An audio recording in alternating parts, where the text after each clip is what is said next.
আজকে আমি এত সকালে লাইভে এলাম, আমি জানো অতটা লাইভে আসি না, তো এতটা সকালে লাইভে এলাম, হয়তো অনেকেই দেখবে না এই মুহূর্তে, কিন্তু যারা পরে দেখবে তারা একটু কথাগুলো শুনো এবং পারলে সবার সাথে শেয়ার করো।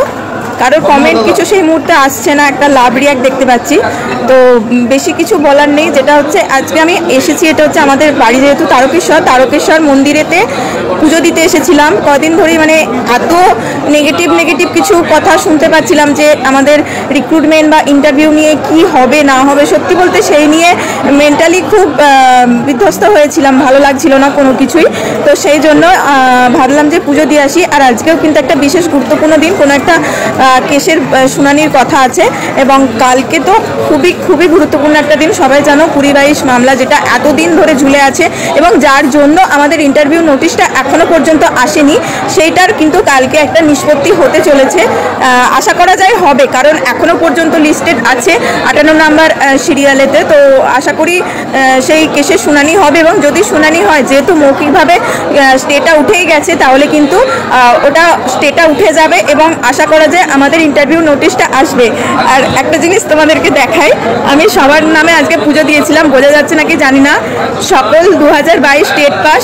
আর গোত্র দেখতে পাচ্ছ, গোত্র হচ্ছে স্বচ্ছ, আমরা হচ্ছে একমাত্র স্বচ্ছ টেট পাস, তো আমরা স্বচ্ছ গোত্রের মধ্যে পড়ি। তো সবার যাতে চাকরি সুনিশ্চিত হয় আর ইন্টারভিউ নোটিশটা আসে, সেই দিকে কিন্তু আমরা এতদিন ধরে লড়াই করেছি, আরও লড়াই করতে হবে। মানে স্টেটা উঠে গেল মানে আমরা ইন্টারভিউ নোটিশ পেয়ে গেলাম, এটা কিন্তু এত সহজে হবে না। আর ইন্টারভিউ নোটিশ পেলেই আমাদের নিয়োগ হয়ে যাবে, এটাও কিন্তু এতটা সহজে হবে না। ইন্টারভিউ নোটিশ পেয়ে স্কুলে যাওয়া পর্যন্ত কিন্তু আমাদের লড়াইটা করতেই হবে। অনেক রকম সাউন্ড পেতে পারো, ইন্টারভিউ লড়াইটা করতে মানে ইন্টারভিউ হয়ে স্কুলে যাওয়া পর্যন্ত আমাদের লড়াইটা করতে হবে। সেই জন্য আমাদের যে এতদিন পর্যন্ত যে কর্মসূচিগুলো করা হয়েছে, অনেকে বলেছে এত কিছু করে কি হলো, ইন্টারভিউ নোটিশ তো এত পেলো না।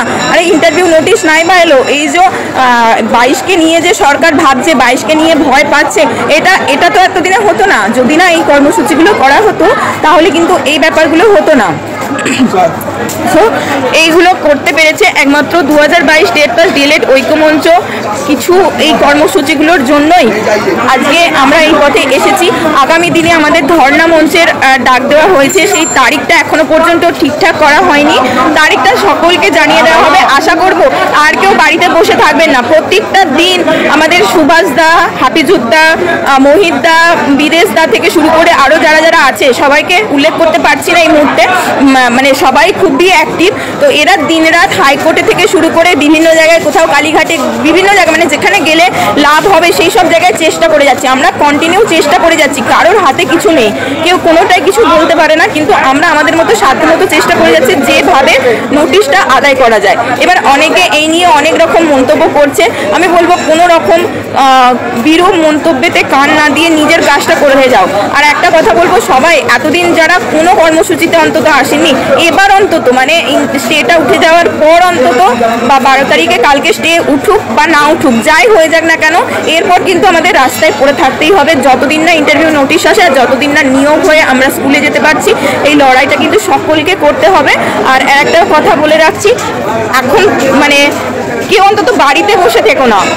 আজকে আমার একটা ইউটিউব চ্যানেল আছে, সেখানে বিভিন্ন রকম কমেন্ট পাই, নেগেটিভ পজিটিভ বিভিন্ন রকম কমেন্ট পাই। সত্যি একটা কমেন্ট আমি পেয়েছিলাম যে আজকে আমরা পথে নামছি কতজন, খুব বেশি হলে 1000 থেকে 1500 জন, আর পাশ করে আছি যদি NIOS বিএডকে বাদ দেওয়া হয় তাহলে পাশ করে আছি প্রায় খুব বেশি হলে 30 থেকে 40,000, তার বেশি হবেই না, কখনোই হবে না। আর আমাদের দাবি 50,000 ভ্যাকেন্সি দিয়ে আমাদের ইন্টারভিউ নোটিশ দেওয়া, এটাই আমাদের দাবি। তো যদি এই 30,000-এর মধ্যে মাত্র 1000 জন আসে আর সেখানে যদি ধরো 5 থেকে 6,000 ভ্যাকেন্সি দিয়ে দেয়, তাহলে কি হবে? এত কষ্ট করে 5-6,000 ভ্যাকেন্সি দিলে কারোর কিছুই লাভ হবে না। তাই সকলে মিলে রাস্তায় নামো, পরবর্তী ধর্ণা মঞ্চে রাস্তায় পড়ে থাকো চাকরি না পাওয়া পর্যন্ত, এটুকুই সকলের কাছে বলার। আর সকলে যেমন একসাথে লড়াই করছি, আন্দোলন করছি, আশা করবো সকলে একসাথে চাকরি পাবো, একসাথে স্কুলে যাব। আর এই যে আমি আজকে যেহেতু বাবার মন্দিরে এসেছি, বাবার মন্দিরে সকলে মিলে একসাথে পুজোও দিতে আসবো। তো এটুকুই বলার, সবাই খুব ভালো থেকো, সুস্থ থেকো, নমস্কার।